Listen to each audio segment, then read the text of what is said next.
Kemudian beliau bertanya, Ustadz, bagaimana cara merecovery sholat saya dan saya jarang membaca Al-Quran. Demikian Ustadz, silakan Ustadz. Ya, jadi pertanyaan dari Pak Arifin ya, Pak Arifin, semoga Allah SWT selalu menjaga Pak Arifin dan keluarga sehingga Pak Arifin dan keluarga dimudahkan oleh Allah SWT untuk beramal soleh yang itu merupakan bekal kita apabila besok di hari kiamat kita ditanya oleh Allah SWT. Jadi merecovery ini ada dua macam ya secara garis besar, yaitu merecovery diri kita sendiri sebagai orang tua, kemudian kita sebagai orang tua merecovery orang lain, atau sebagai pendidik merecovery orang lain. Nah, yang ditanyakan oleh Pak Arifin ya, semoga Allah SWT selalu menjaga beliau, yaitu bagaimana untuk merecovery diri sendiri ini. Jadi perlu diketahui para bapak-bapak, ibu-ibu, ya pendidik semuanya, sebelum kita merecovery orang lain, ya sebelum kita menumbuhkan karakter orang lain yang tidak tumbuh pada masa emasnya, maka terlebih dahulu kita merecovery diri kita sendiri, kita tumbuhkan karakter kita. Kita tumbuhkan karakter kita. Yang pertama, yang kita tumbuhkan pada diri kita, ya apabila kita mungkin sholat masih malas-malas ya dan sebagainya, maka mari kita muhasabah, kita melakukan tazkiyatun nafas, ya kita melakukan penyucian jiwa kita, ya kita merenung, ya kita pada malam hari hanya kita sendirian menghadap kepada Allah Subhanahu wa taala, kita bermunajat kepada Allah Subhanahu wa taala, kita berkholwat ya, berduaan menghadap Allah Subhanahu wa taala, itu yang insya Allah akan menambah keimanan kita kepada Allah Subhanahu wa taala. Itu dalam hal ini adalah recovery karakter iman. Itu yang harus pertama ditumbuhkan ya. Kemudian setelah itu kita yakin bahwa Allah ada, Allah melihat kita ya.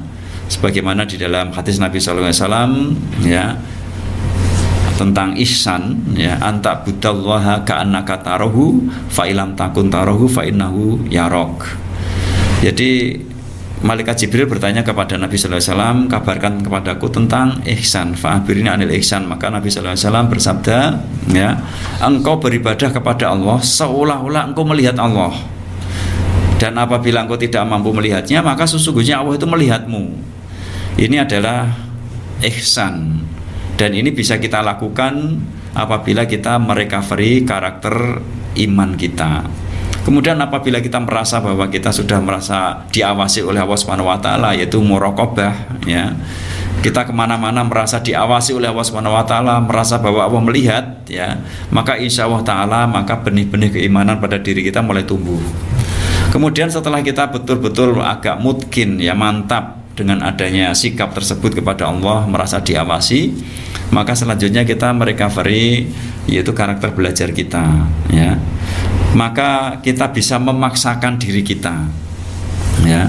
Kalau orang memaksakan diri dalam beribadah kepada Allah namun karakter iman belum tumbuh, maka ibarat orang itu beribadah belum sampai kepada hati, maka hasilnya adalah kecapean, kebosanan. Karena apa? Nggak sampai kepada hati, nggak sampai kepada ikhlas itu.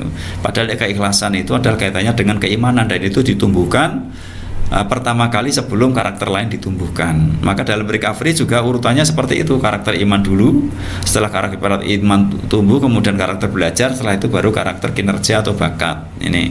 Jadi untuk merecovery diri sendiri berarti ya dengan melakukan tazkiyatun nufus ya, yaitu kita melakukan pensucian diri kita.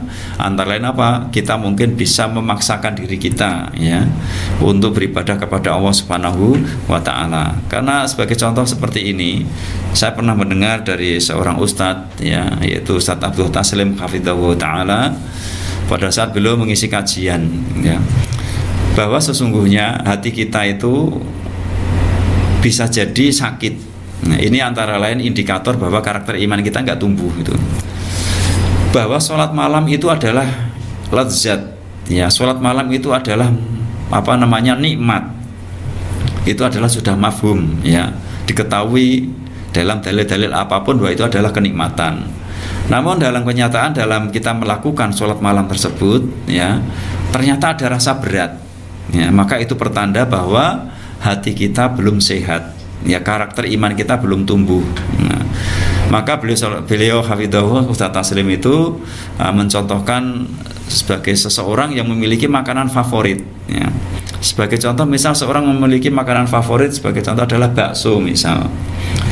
Kemudian pada saat badan itu sakit, ya, yang bakso itu sebenarnya itu nikmat, ya, lezat bagi dia, enak sekali bagi dia. Akhirnya karena kondisi badannya sakit, akhirnya menjadi nggak enak. Itu pertanda badannya sakit. Nah, terus kemudian bagaimana biar badan ini menjadi sehat? Ya diobati. Biasanya orang mengobati badan itu nggak enak. Kadang-kala harus meminum obat atau jamu yang rasanya pahit, ya, terpaksa harus minum seperti itu dan harus dipaksakan, ya, karena apa? Tidak ada orang yang hobinya itu makan jamu, itu nggak ada, ya, kecuali untuk pengobatan, ya, karena pahit rasanya. Maka minum jamu atau obat tersebut adalah untuk pengobatan, itu harus dipaksakan. Diri kita memaksakan diri sehingga diharapkan nanti setelah kita memakan obat atau minum jamu tersebut itu menjadi sehat badan kita, yaitu dengan pemaksaan. Kemudian setelah badan kita menjadi sehat, baru akhirnya kita bisa menikmati apa yang sebenarnya lezat tersebut, yaitu bakso itu tadi.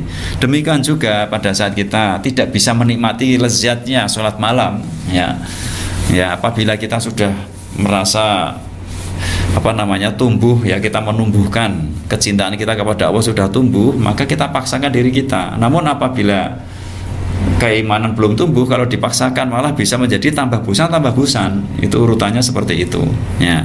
Jadi pemaksaan itu dilakukan, pemaksaan kepada diri kita itu dilakukan apabila kita sudah melakukan tazkiyatun nufus, ya, sudah melakukan muraqabah, yaitu berusaha merasa bahwa Allah SWT selalu mengawasi kita. Demikian itu untuk merecovery diri sendiri yang sebenarnya itu adalah tazkiyatun nufus. Demikian, Ustadz, apa mungkin perlu juga untuk lebih mengenal lebih dekat Allah Subhanahu wa taala, Ustadz? Ya, untuk mengenal lebih dekat kepada Allah Subhanahu wa taala, memang setelah kita merasa diawasi tadi, maka kita tumbuhkan karakter belajar kita, yaitu untuk mengenal siapa? Yaitu belajar untuk mengenal Allah, gitu. Yaitu kita memperdalam tentang ilmu tauhid, ya. Dan itu ilmu yang harus kita dalami, karena itu ilmu-ilmu yang penting, ya, ilmu-ilmu yang penting, ya. Kenapa ilmu itu penting? Karena terkait dengan bidang yang dipelajari, ya, terkait dengan materi yang dipelajari, yaitu Allah Subhanahu wa taala. Ini. Jadi oleh karena itu mengenal kepada Allah Subhanahu wa taala dalam kaitannya menumbuhkan karakter belajar itu adalah ilmu tauhid terlebih dahulu sebelum kita mempelajari yang lain. Karena itu pokok, dan ilmu tauhid itu nanti kaitannya dengan keikhlasan kita, dan itu kaitannya dengan hati kita, ya, dengan hati. Maka sebelum kita mengembangkan atau menumbuhkan otak atau pikiran kita dan menumbuhkan fisik kita, maka terlebih dahulu yang ditumbuhkan adalah hati kita. Nah, sedangkan menumbuhkan hati itu adalah dengan keimanan. Keimanan, kalau kita lihat materi pembelajaran itu adalah tentang ilmu tauhid. Demikian. Baik Ustadz, terima kasih atas jawabannya. Semoga dapat dimengerti oleh Bapak Arifin di Karangroto tadi yang bertanya.